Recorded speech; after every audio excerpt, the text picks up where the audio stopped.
नमस्कार, welcome to career 247। मैं हूं प्रशांत धवन। मसूद अजहर, ये नाम आपने कई बार सुना होगा।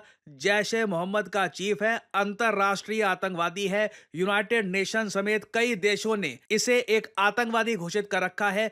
कई सालों तक इसने कई निहत्तों को मारा, कई इनोसेंट लोगों के रिलेटिव्स को मार दिया और भारत में आतंकवाद फैलाया। फाइनली ये आदमी अब फील करेगा कि वो दुख दर्द कैसा होता है कि जब खुद की फैमिली के लोग मरते हैं। जैश ए मोहम्मद चीफ मसूद अजहर के 10 रिलेटिव्स मारे जा चुके हैं ऑपरेशन सिंदूर स्ट्राइक्स में। वैसे मसूद अजहर का खुद क्या हाल है, ये कहां पे है, ये पाकिस्तान बता नहीं रहा। कुछ अनकन्फर्म सोर्सेज ये भी कह रहे हैं कि या तो मसूद अजहर मरते मरते बचा है या फिर ये बुरी तरीके से इंजर्ड है। मगर जैसे कि आप लोग अब तक जानते हैं, भारत ने ऑपरेशन सिंदूर जो किया है 7/5/2025 को, इसमें हमने 9 स्ट्राइक्स किए हैं पीओके और पाकिस्तान दोनों में। जो पाकिस्तान का पंजाब प्रोविंस है, वहां पे एक इलाका है बहावलपुर का, उधर जैश ए मोहम्मद के हेडक्वार्टर्स थे। वहां पर 2 स्ट्राइक्स किए गए हैं, 2 मिसाइल मारे हैं वहां पर, और उसका रिजल्ट आप लोगों के सामने है। जैश ए मोहम्मद खुद ये बात एक्सेप्ट कर रहा है कि मसूद अजहर के 10 रिलेटिव्स मारे जा चुके हैं। और यहाँ पे आप लोग देख पाओगे ये video. By the way, Twitter पे आदित्य राजकौल ने क्या बढ़िया रिपोर्टिंग करी है सब इंसिडेंट की, सल्यूट टू हिम। ये जो वीडियो है, यहाँ पे आप देख पाओगे ये लोग आज के समय रो रहे हैं याकूब मुगल के लिए। टेररिस्ट याकूब मुगल, ये बिलाल टेरर कैंप जो है पाकिस्तान का, उसका हेड था, जो आतंकवादी कैंप ये चलाता था। वहां पर इतने सारे पाकिस्तानियों को आतंकवादी बनाकर भारत की तरफ भेजा जाता था और यहां पर इनोसेंट लोगों को मारा जाता था। और एक चीज होती है, जैसे आप लोग जानते हैं, karma eventually it catches up to you. इतने सारे बुरे कर्म करके कोई बच नहीं सकता। और ये आज के समय ये लोग दुख मना रहे हैं आतंकवादी याकूब मुगल के मरने का। आप देखोगे जो यहाँ पे लोग रो रहे होंगे ना, इसमें पाकिस्तान की आईएसआई के भी लोग होंगे और पाकिस्तान की पुलिस भी यहाँ पर प्रेजेंट होगी इसकी फ्यूनरल में। ये जरा यहाँ पे आप देख पाओगे, ये सब पाकिस्तान की आईएसआई, इनकी पुलिस के लोग हैं, इनकी सरकार के लोग हैं। अब कोई बता दे कि पाकिस्तान की सरकार आतंकवाद को सपोर्ट नहीं करती, कोई बोल दे कि अच्छा फिर ये लोग क्या कर रहे हैं वर्दी में खड़े होकर एक नॉन आतंकवादी के फ्यूनरल में इस तरीके से ये श्रद्धांजलि दे रहे हैं अगर, तो कोई क्यों नहीं बोलेगा कि पाकिस्तान एक रोग कंट्री है जहां पे लिटरली सरकार सपोर्ट करती है आतंकवाद को। ना अब मैं आपको दिखाता हूं कि पाकिस्तान में जो जैश ए मोहम्मद के हेडक्वार्टर्स है उसका क्या हाल हुआ है। ये देखो, या ऊपर से जो मिसाइल है गिरा, मोस्ट प्रॉब्ली स्कैल्प मिसाइल होगा,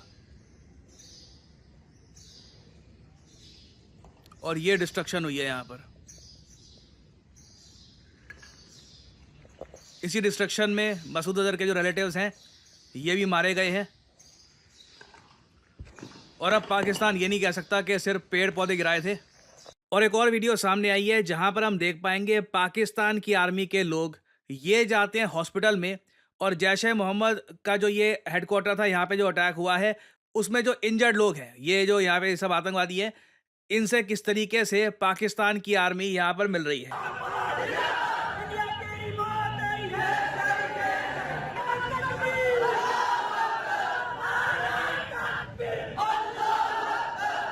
तो ये उसके बाद ये जैश ए मोहम्मद के सपोर्ट में पाकिस्तान की जनता ने भी नारे लगाए। देखिए, कोई यहाँ पर ये नहीं कह सकता कि पाकिस्तान में बस कुछ थोड़े बहुत लोग हैं जो अराजक तत्व हैं। इनकी सरकार, इनकी आर्मी और इनकी साइजेबल पॉपुलेशन, जो परहैप्स एक बार को आप कह सकते हैं इनके बड़े शहरों से थोड़ा दूर रहती है, मे बी इवन बड़े शहरों में भी, वहां पर ठीक ठाक सपोर्ट आपको मिलेगा मसूद अजहर, हाफिज सईद जैसे लोगों के लिए। एक बार को मैं कहूँगा, इन लोगों के लिए हीरो का स्टेटस रखते हैं ये। और दिस इज़ वेरी वरिंग। इसलिए पाकिस्तान एक डेंजरस कंट्री है कि एक ऐसा आदमी जिसको यूनाइटेड नेशंस एक डेजिग्नेटेड आतंकवादी मानता है, उसके सपोर्ट में लोग ऐसे आ रहे हैं। और पाकिस्तान के सोशल मीडिया में भी आप अगर देखोगे ना, तो ऐसे लोग आपको खूब मिल जाएंगे जो मौलाना मसूद अजहर साहब कहकर ये बोलेंगे और ये बताएंगे कि देखिए किस तरीके से मिसाइल गिरे हैं यहाँ पर जैश ए मोहम्मद के हेडक्वार्टर्स में। ये जो वीडियो है कुछ सेकंड्स की, ये देखिए, ये पाकिस्तानी और इंडियन सोशल मीडिया पे काफ़ी वायरल हो चुकी है। ये एक पाकिस्तानी नेशनल है आपके सामने। पाकिस्तानी और इंडिया ने जंग शुरू कर दी। अभी मेरे बहावलपुर सिटी के अंदर मौलाना मसूद अजहर साहब के जो है मदरसा है, उसके ऊपर 4 मिसाइल दागे गए हैं। 4 मिसाइलों के साथ हमला किया गया है मौलाना मसूद अजहर साहब के मदरसे के ऊपर। हम अपनी अफवाज पाकिस्तान के साथ खड़े हैं, लेकिन मेरा सवाल है कि हमारी एजेंसीज कहाँ सोई हुई थी, हमारी अफवाज पाकिस्तान कहाँ सोई हुई थी जब ये हमला हुआ। मुजफ्फराबाद की भी खबर आ रही है कि मुजफ्फराबाद वाली साइड पर भी ये अटैक हुआ है, लेकिन सबसे पहले मेरे बहावलपुर सिटी के अंदर अटैक हुआ है ब्लास्टिक मिसाइल के साथ उन्होंने हमला किया है। मौलाना मसूद अजहर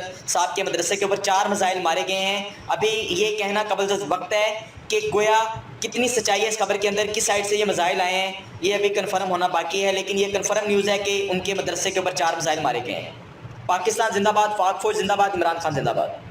इमरान खान तो जेल में है। पाकिस्तान की फ़ौज की जो भी मतलब स्टेटस है आज के समय रात को पता लग गया। और बाकी पता नहीं और क्या जिंदाबाद बोला था, भूल गया मैं। पर खैर, इधर वे यहाँ पे हमको एक बात नोट करने वाली ये भी मिलेगी कि पाकिस्तान के जो लोग हैं उन लोगों के हिसाब से 4 मिसाइल्स मारे गए हैं जैश ए मोहम्मद के हेडक्वार्टर्स में। और आफ्टरमाथ की भी जो वीडियोस हैं वो भी आप अगर देखोगे, हर जगह आग फैली हुई है, कंप्लीट डिस्ट्रक्शन। पाकिस्तानीज ये अटैक लंबे समय तक नहीं भूलने वाले। और जैश ए मोहम्मद को टारगेट करना इतना इंपॉर्टेंट क्यों था ये भी समझ लो। 25 साल से कैसे ये ग्रुप लगातार आतंकवाद फैलाता आया है। अप्रैल साल 2000 में, जी हाँ, सन 2000 की हम यहाँ पे बात कर रहे हैं, एक बॉम्बिंग होती है जम्मू कश्मीर में। भारत के 5 जवान मारे जाते हैं। उसके बाद अक्टूबर 2001 में एक बॉम्बर 30 लोगों को मार देता है जम्मू कश्मीर लेजिस्लेटिव असेंबली में। उसी साल 2001 में एलईटी और जेईएम ये दोनों मिलकर भारत के पार्लियामेंट को अटैक करते हैं। 14 लोग मारे जाते हैं। हमारे एमपीज मरते मरते बचते हैं। और अगर मैं आपको बता दूं, यहाँ पे अगर हमारे एमपीज पे अटैक हो जाता तो भारत को लिटरली यहाँ पे वॉर डिक्लेयर करनी पड़ती। और आप एक बार को सोच कर देखना, लश्कर ए तोयबा और जैश ए मोहम्मद दोनों ने मिलकर भारत के पार्लियामेंट पे अटैक किया था। अगर पाकिस्तान जो कहता है ना कि हमें क्या, हम क्यों सपोर्ट करेंगे आतंकवाद को, इमीडिएटली एलईटी जेईएम को ये डिसमेंटल करते, डिस्ट्रॉय कर देते। क्योंकि कल को ये अगर मान लो फिर से ऐसा अटैक करते हैं, उस केस में तो देखिए इंडिया पाकिस्तान के बीच में वॉर कोई रोक ही ना पाता। मगर जैसे कि मैं आपको दिखा चुका हूं, इनकी सरकार, इनकी पब्लिक दोनों सपोर्ट करती है एलईटी और जैश ए मोहम्मद को। फिर उसके बाद मोस्ट रिसेंटली आप अगर देखो 2016 में पठानकोट एयरबेस में जो अटैक हुआ था, 3 इंडियन सिक्योरिटी पर्सनल को मारा गया, उसके पीछे भी जैश ए मोहम्मद था।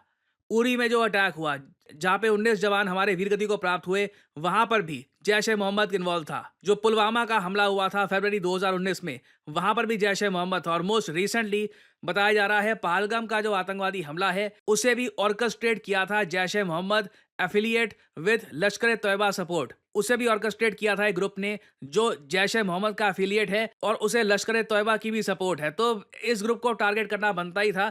जैश ए मोहम्मद को किया इस बार target. Hopefully in the future हम लश्कर ए तोयबा को भी इस तरीके से टारगेट करेंगे। और अगर यहाँ पे आपका सवाल ये है कि मसूद अजहर को डायरेक्टली कब मारा जाएगा, देखो ये थोड़ा ट्रिकी होगा, मुश्किल होगा, क्योंकि लिटरली पाकिस्तानी मिलिट्री इसकी सिक्योरिटी संभालती है। तो वो इसको मूव कराते रहते हैं। और जिस तरीके से हमने अनाउंस किया है कि हम अटैक करेंगे, ऑपरेशन सिंदूर से पहले काफ़ी हद तक आइडिया था कि इंडिया कुछ ना कुछ करेगा। उससे पहले पाकिस्तान को इतना टाइम मिल गया था कि इन्होंने मसूद अजहर को तो कहीं ना कहीं बहुत ज़्यादा सेफ किसी बंकर में छुपा दिया होगा। तो मसूद अजहर को मारना ट्रिकी होने वाला है। बाकी जो इसके रिश्तेदार मारे गए हैं, ये मैटर बहुत ज़्यादा करता है, क्योंकि मसूद अजहर खुद बहुत ज़्यादा बूढ़ा हो चुका है, इसको काफ़ी बीमारियां हैं और ये इतना एक्टिवली जैश ए मोहम्मद को लीड करता नहीं है, इसके रिश्तेदार ही करते हैं। तो इसके जो 10 रिश्तेदार मारे हैं, this is a very big development for India. तो अभी देखिए इस टॉपिक से रिलेटेड बहुत सी डेवलपमेंट्स आएंगी, कुछ अपडेट्स आती है तो मैं आपके लिए अपडेटेड वीडियोस लाता रहूंगा। क्या आपने सोचा है कि भारत में on an average best paying jobs किस सेक्टर में होती है? मैं उस आदमी की बात नहीं कर रहा कि एक या दो तीन लोगों को करोड़ों का पैकेज लग गया। मैं यहाँ पे बात कर रहा हूँ ऑन एन एवरेज। इंटरेस्टिंगली इस पर आप गूगल करेंगे तो आपको बहुत सारे ऐसे आर्टिकल्स दिख जाएंगे जहां पर साफ साफ लिखा होगा जो बेस्ट पेइंग जॉब्स भारत में होती हैं, ये सरप्राइजिंगली आज के समय आ रही हैं बैंकिंग एंड फाइनेंशियल सेक्टर में, जिसको हम बीएफएसआई कहते हैं। और अगर आप एक फ्रेश ग्रेजुएट हैं, फाइनल ईयर स्टूडेंट हैं, वर्किंग प्रोफेशनल हैं, तो आपके सामने एक बहुत अच्छी अपॉर्चुनिटी है। आप अपना करियर बिल्ड कर सकते हैं as a retail banking manager, wealth manager, financial advisor, relationship manager या फिर इवन एन इन्वेस्टमेंट एनालिस्ट। और इस फील्ड में अपना करियर किक स्टार्ट करने के लिए करियर 247 आपके लिए लेके आया है retail banking and wealth management course, जहां पे आपको banking foundation, retail banking products क्या होते हैं, फाइनेंशियल एडवाइजरी के बारे में प्रॉपर जानकारी दी जाएगी और साथ ही साथ खुद को प्लेसमेंट रेडी कैसे करना है उसमें भी आपको गाइडेंस दी जाएगी। और इस कोर्स की सबसे खास बात यह है कि इस कोर्स में आपकी परफॉर्मेंस अच्छी रहती है, आप अटेंडेंस प्रॉपरली अपनी यहाँ पर देते हैं, तो कोर्स के एंड में हम लोग अपनी तरफ से पूरी कोशिश करेंगे कि आपको एटलीस्ट 2 इंटरव्यूज मिले। और अगर आप सोच रहे हैं कि इस फील्ड में इवेंचुअली कहाँ आप काम कर सकते हैं, टॉप रिटेल बैंक्स में एक्सिस, पीएनबी, एसबीआई, एचडीएफसी, हर जगह आज के समय आप अगर देखें दे नीड बैंकर्स। सिमिलरली ना सिर्फ बैंक्स, इवन जो एनबीएफसीज हैं वहां पर भी आप काम कर सकते हैं। जो वेल्थ मैनेजमेंट फर्म्स हैं जैसे कि मोतीलाल ओसवाल, फ्रैंकलिन टेम्पल्टन, वहां पर भी आपका करियर ओपन हो सकता है। बीएफएसआई सेक्टर में आप देखोगे कॉन्स्टेंटली ग्रोथ हो रही है, क्योंकि जैसे जैसे भारत की जीडीपी बढ़ेगी इस सेक्टर में ग्रोथ होना ऑब्वियस है। और करियर 247 के इस कोर्स की सबसे यूनिक बात यह है कि ना सिर्फ हम आपको सारी स्किल्स प्रोवाइड करेंगे, साथ ही साथ एक बहुत ही ज्यादा इंपॉर्टेंट सर्टिफिकेट होता है national institute of securities and markets का। ये एक एग्जाम पास करने पर मिलता है, निम्स सर्टिफिकेट। इस एग्जाम को कैसे पास करना है, ये सर्टिफिकेट कैसे आप एक्वायर कर सकते हैं, इसके लिए भी आपको प्रिपेयर किया जाएगा, ताकि जैसे ही आपका कोर्स खत्म होता है आप निम्स का एग्जाम दे, ऑफलाइन एग्जाम होता है ये, और उसके बाद you can get this certificate from the national institute of securities market. और उसके बाद वेल्थ मैनेजमेंट में जो म्यूचुअल फंड्स का एक बहुत ही बड़ा सेगमेंट है, वहां पर भी अपना करियर आप किक स्टार्ट कर सकते हैं। सो आपको करना क्या है, यहाँ पर करियर 247 की जो ये वीडियो आप देख रहे हैं, यहाँ पर नीचे कमेंट सेक्शन में जाइए। यहाँ पे आपको ये कमेंट सेक्शन में लिंक मिल जाएगा, start your banking and finance career. इस लिंक पर करिए क्लिक, और यहाँ पे आपके सामने ये पेज ओपन हो जाएगा। इधर अपना नाम डालिए, ईमेल आईडी डालिए, अपना मोबाइल फोन नंबर डालिए, और नीचे जहां पर डिस्काउंट कोड लिखा हुआ है यहां पर एंटर करिए PD10, ताकि आपको डिस्काउंटेड प्राइस में ये कोर्स खरीदने का मौका मिले। बहुत ज्यादा एक अफोर्डेबल प्राइस में हमने ये कोर्स लॉन्च किया है। जो फी है इसकी ये 30,000 आपको दिख जाएगी, but after applying the code PD10 आपको एक एडिशनल डिस्काउंट भी यहाँ पर मिलेगा। So make sure to apply the code, नहीं तो बाद में आपको डिस्काउंट मिलने में प्रॉब्लम हो जाएगी। और फिर करियर 247 की टीम की तरफ से आपको कॉल आएगी। आप जो आपके एक्स्ट्रा सवाल हैं क्लासेस को लेकर, टाइमिंग्स को लेकर, सिलेबस को लेकर, ये सवाल आप पूछ सकते हैं। और अगर आपको लगता है कि this is the field for you, यहाँ पे आपका करियर बनना है, you can start your career in the retail banking and wealth management sector. So इसी नोट के साथ यह है वीडियो का अंत। Thank you for listening, and as I always say, may the gods watch over you.